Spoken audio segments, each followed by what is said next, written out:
भाइ बहिनीहरू, अब म तपाईँहरूलाई यस कथामा वर्णन गरिएको कथावस्तुलाई एकचोटि सरसर्ती भनेर सुनाउन चाहन्छु। यो कथा रामायणमा वर्णन गरिएको कथावस्तुमा आधारित भएर लेखिएको कथा भएको हुनाले रामायणसँग सम्बन्धित छ। यस कथाको प्रारम्भ जब राम र रावण बीचको युद्ध सकिएको हुन्छ। अब रामले अयोध्यातर्फ फर्कनु पर्ने बेला भइसकेको हुन्छ। यस्तैमा एक रात लगभग बिहान हुन लागेको हुन्छ। सुग्रीव र हनुमानहरू मस्तसँग निन्द्रामा सुतिरहेका हुन्छन्। कतै टाढा कुकुरहरू भुकिरहेका हुन्छन्।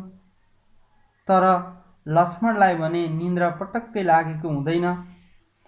वनवासमा गएदेखि नै उनलाई राम्ररी निन्द्रा लागेको छैन। उनी राम्ररी सुत्न पनि पाएका छैनन्। त्यसैले उनी करिब रातको तेस्रो प्रहरतिर उठे। विभीषण पनि सँगै उठे, शौच गर्न गए।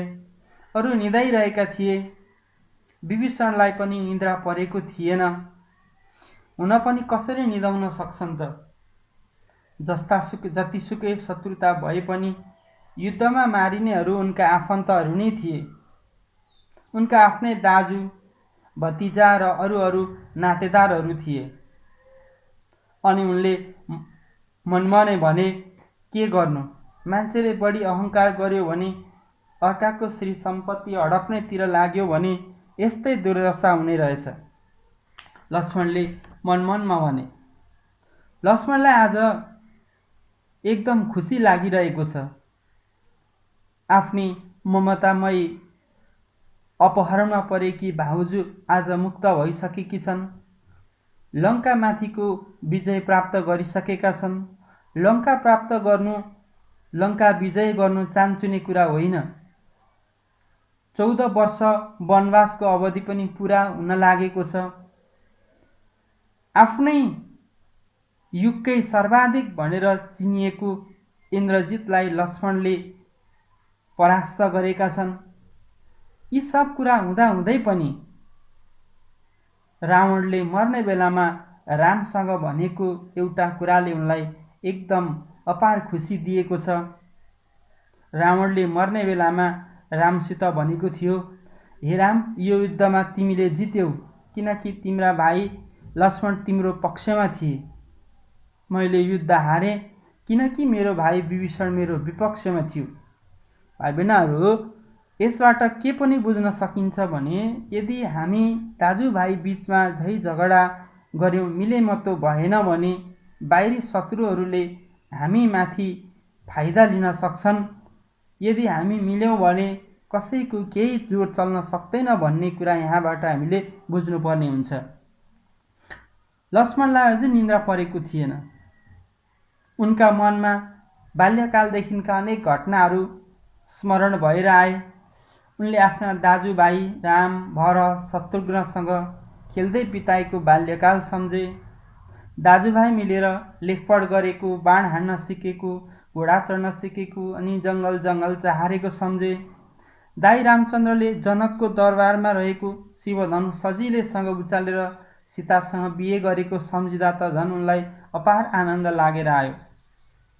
उनले आमा सुमित्रा र पत्नी उर्मिलालाई सम्झे। राम सीतासँगै वनवासमा आएको अनि सीताको अपहरण भएदेखि हालसम्मका घटनाहरू त उनको सम्झनामा नआउने कुरै भएन। यसरी लक्ष्मण आफ्नै विगतका स्मृतिमा हराइरहेका थिए। टाढा कतै कुखुरो बासेको जस्तो सुनियो। लक्ष्मण जुरुक्क उठेर आफ्नो नित्यकर्मतिर लागे अनि विभीषण पनि उठे। लक्ष्मण र विभीषणले बिहानीको नित्यकर्म सक्दा पनि रात अझै बाँकी थियो, अर्थात् राम्ररी उज्यालो भइसकेकी थिएन।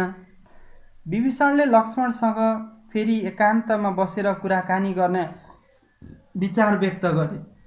उनीहरू केही पर गएर एउटा रुखको फेदमा बसेर कुराकानी गर्न लागे। अनि विभीषणले भने, हेर्नुहोस् लक्ष्मणजी, मैले दाइ रावणलाई धेरै सम्झाएँ। सीतालाई अपहरण गरेर तपाईले गल्ती गर्नुभयो। अब उहाँसँग माफी माग्नुहोस् र सीताजीलाई फिर्ता गर्नुहोस् भने दाइले मान्नु भएन। उल्टै मलाई कुलद्रोही भन्नुभयो। आखिर लडाईँ हुने नै भयो। मैले पनि कुनै एउटा पक्षमा लाग्नै पर्ने भयो। सत्य र न्यायको पक्षपाती भएकोले मैले आफ्नै दाही भएर पनि रावणको पक्ष लिइन, रामको पक्षमा रहेँ। तपाईलाई थाहै छ। तपाईहरूले युद्ध जित्नुभयो। म पनि तपाईहरूकै पक्षमा रहेकाले यसमा म खुसी हुनुपर्ने हो। तर आफ्नै दाजु भतिजाहरू थुप्रै आफन्तहरू मारिएकोले यस्तोमा म कसरी खुसी हुन सक्छु? त्यही भएर मलाई आज रातभर निद्रा लागेन भन्दै विभीषणले भने। लक्ष्मणले विभीषणलाई सम्झाए, हेर्नुहोस् विभीषणजी, जस्तो कर्म गर्यो त्यस्तै फल भोग्ने हो। तपाईका दाइ रावण यसयुगकै वीर हुन्, वैज्ञानिक पनि हुन्। उनले आफ्नो देशमा धेरै विकास पनि गरेका छन्। के गर्ने, उनमा संसारमा मभन्दा ठुलो कोही छैन भन्ने घमण्ड भयो। लोभ लालचा बढ्यो। सीताजीलाई अपहरण गरे। त्यसको परिणामस्वरूप आज उनको सारा वैभव, शक्ति, जीवन समेत समाप्त भएको छ, लक्ष्मणले भने। लक्ष्मणको कुरा सुनेर विभीषणले भने, तपाईले ठिक भन्नुभयो। अहंकारले मानिसलाई समाप्त गर्दो रहेछ। अहंकारकै कारण दाइ रावणको यो हालत भयो। विभीषण रुन थाले। भाइ बहिनीहरू, त्यसैले हामी मानिसहरूले कहिल्यै पनि अहंकार गर्नु हुँदैन। यदि धेरै अहंकार गर्यो भने हाम्रो पतन निश्चित हुन्छ भन्ने यस कथाबाट बुझ्न सकिन्छ। लक्ष्मणले फेरि विभीषणलाई सम्झाउँदै भने, अब नरुनुहोस्। जे नहुनु पर्थ्यो त्यो भयो। अब यो लङ्काको राज्य तपाईले सम्हाल्नु पर्छ। यति भनेर अरू केही भन्न खोज्दै गर्दा विभीषणले अलिक आवेशमा आएर भने, म यो राज्यको शासन गर्ने योग्य छैन। म लङ्काको राजा हुन्न। राजा हुनका लागि पराई गुहारेर आफ्नै दाजु भतिज र आफन्तहरू मारेको कलङ्क मलाई लाग्छ। म यो कलङ्क बोक्न चाहन्न। यो राज्यको हक अब तपाईहरूको हो। तपाईहरूले जितेको राज्य तपाईहरू नै चलाउनुहोस्। बरु म सहयोग गर्नुला, विभीषणले लक्ष्मणलाई भने। विभीषणलाई फेरि सम्झाउँदै लक्ष्मणले भने, ठुला दाइ रामचन्द्र कहिले फर्कनुहुन्छ भनेर उहाँ अयोध्यामा माइला दाइ प्रतीक्षा गरिरहनु भएको छ। जति सक्दो रामलाई राजा बनाउने अयोध्यावासीहरूको चाहना पनि छ। फेरि उहाँमा राजकाज र सुख सयलप्रति त्यति मोह पनि देखिँदैन। भोलि जनताले कर गर्यो भने अयोध्याको राजा हुनुहोला, तर लङ्कामा राज गरेर बस्नुहोला भन्ने चाहिँ मलाई लाग्दैन। त्यसैले रावणको सबैभन्दा नजिकको उत्तराधिकारी तपाईँ नै हो। अब लङ्काको राजा तपाईँ नै हुनुपर्छ, लक्ष्मणले विभीषणलाई यसरी सम्झाए। फेरि विभीषण भन्छन्, लडाईँमा जितेको भूभाग स्वतः जित्नेको हुन्छ। त्यसैले अब लङ्काको अधिपति हुने हक रामचन्द्रको हो। अयोध्यामा त भरत राजा सधैँ छन् नि। त्यसैले आफूले जितेको राज्यमा राजा हुनु रामचन्द्रका लागि स्वाभाविक पनि हुन्छ। यदि रामचन्द्रले मान्नु भएन भने र उहाँ अयोध्या जानु नै भयो भने तपाईँ लङ्काको राजा हुनुपर्छ। इन्द्रजित जस्ता वीरलाई परास्त गर्नुभएकाले तपाईलाई त्यो हक पनि छ भन्दै विभीषणले लक्ष्मणलाई सम्झाए। भाइ बहिनीहरू, इन्द्रलाई पराजित गरेर वीर कहलिएको हुनाले उसलाई इन्द्रजित भनिएको। उसको वास्तविक नाम भने चाहिँ मेघनाथ हो।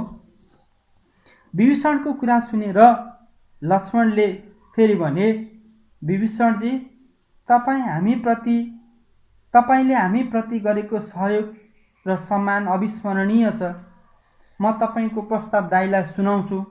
उहाँले मान्नुभयो भने ठिकै छ, तर मलाई जहाँसम्म लाग्छ उहाँ कुनै पनि हालतमा लङ्काको राजा हुनुहुन्न होला। यसरी लक्ष्मण र विभीषण बीच कुराकानी भयो। लक्ष्मणले पर फैलिएको समुद्रतिर यसो हेरे। समुद्रमा सूर्य उदाइरहेको थियो, इन्द्रेणी देखिन्थ्यो, समुद्रिक जनावरहरू चलमलाए जस्ता देखिन्थे। अनि पर सुनले बनेका लङ्काका घरहरू टलक्क टल्किए। लक्ष्मणले आहा कति सुन्दर रहेछ भनेर मनमनै भने। त्यहाँ रामचन्द्र पनि आइपुगे। रामचन्द्रले लक्ष्मणलाई आफू नजिकै बोलाएर भने, लङ्का त साह्रै सुन्दर पो रहेछ। हो दाजु, अब यो लङ्काको राजा तपाईँ हुनुपर्छ। लक्ष्मणले भन्ने बित्तिकै रामचन्द्रले म लङ्काको राजा कसरी हुन सक्छु भने। अनि दाजु, विभीषण र सुग्रीवहरू पनि हजुर नै लङ्काको राजा भइदिए हुन्थ्यो भन्ने चाहन्छन्।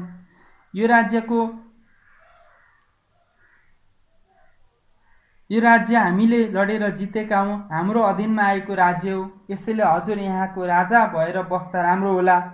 बरु भरतलाई यतै झिकाई सम्झाएर अयोध्याको आजन्म राजा बनाइदिउँ।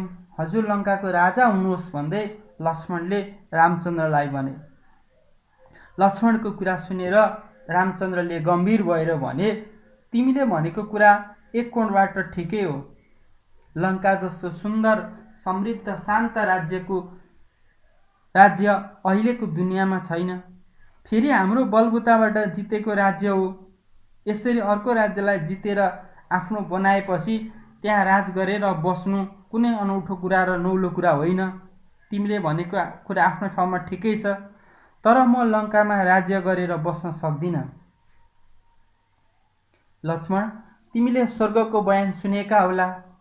शास्त्रहरूमा वर्णन भएअनुसार सुखै सुखको नाम नै स्वर्ग हो। त्यसैले मानिस मरेपछि स्वर्ग जान खोज्छन्। भाइ लक्ष्मण, संसारमा त्यस्तो स्वर्गभन्दा पनि उत्तम ठाउँ भनेको जन्मभूमि हो। मेरो जन्मभूमि जननी र जन्मभूमि स्वर्गभन्दा पनि महान छन्। यसको मतलब जन्मभूमि भनेर त्यहाँ सधैँ टाँसिरहनु पर्छ भनेको होइन। सुख सुविधा अवसरको खोजी गर्नु मानवीय चरित्र हो, खोज्नु पनि पर्छ। जन्मभूमिलाई नै चटक्कै भुल्नु र लत्याउनु चाहिँ कदापि हुँदैन। सुख र सुविधाका पछि लागेर जन्मभूमिलाई लात हान्नेहरू असल मान्छे हुँदै होइनन्। त्यसैले लङ्कामा जतिसुकै वैभव भए पनि, यो हामीले जितेर पाएको भए पनि हाम्रो जन्मभूमि अयोध्याभन्दा प्यारो हुन सक्दैन। त्यसैले हामीले आफ्नो जन्मभूमि छोडेको पनि 14 वर्ष हुन लाग्यो। अब हामी अयोध्या फर्कनुपर्छ। हामीले आफ्नै जन्मभूमिलाई स्याहार्नुपर्छ। रामचन्द्रको यो भनाइ लक्ष्मणलाई पनि चित्त बुझ्यो। उनीहरू अयोध्या फर्किए। रामचन्द्रले सम्झाइ बुझाइ गरेपछि विभीषण लङ्काको राजा हुन तयार भए। राम लक्ष्मण सीता अयोध्या फर्किए। अयोध्यावासीले पनि उनलाई भव्य स्वागत गरे। त्यसपछि रामचन्द्र अयोध्याको राजा भए। जनताको निर्णयलाई रामचन्द्रले आत्मसात गरे, अर्थात् उनी त्यहाँको राजा हुन पुगे र उनी एउटा असल र आदर्श शासकको रूपमा स्थापित भए। उनको शासन व्यवस्था संसारभरका मानिसहरूका लागि अनुकरणीय बन्यो। हरेक असल राज्य व्यवस्थालाई अहिले पनि राम राज्य भन्ने चलन छ। यसरी सारा लङ्काको वैभव भनेको सम्पत्ति त्यागेर पनि जन्मभूमिमा फर्किएर जनताको कदर गर्दै शासन गरेकोले रामको नाम संसारभरि फैलियो।